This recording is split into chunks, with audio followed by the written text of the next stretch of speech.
Hello guys, welcome back to my mini blog. তোমরা সবাই কেমন আছো? আমি তো খুবই ভালো আছি। অ্যান্ড দেখো, আজ সকাল থেকে খুবই কাজ ছিল, কারণ হচ্ছে আজকে তো বিপত্তারিণী পুজো। আর দেখো, সকাল সকাল আমার ঘর দুয়ারের কাজ সব কমপ্লিট হয়ে গেছে।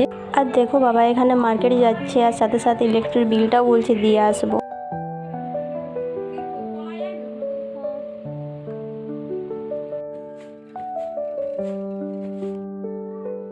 বাবা এখানে তো দেখছি আমার ভদ্র মেয়েটা পড়তে বসে গেছে। তারপর আমি স্নান করে চলে এলাম। আর আমি ফেসে খুব একটা কিছু ইউজ করি না, কিন্তু আমার স্কিনটা খুবই ড্রাই, তাহলে কিছু একটা লাগাতে হয় না, তো খুবই প্রবলেম হয়।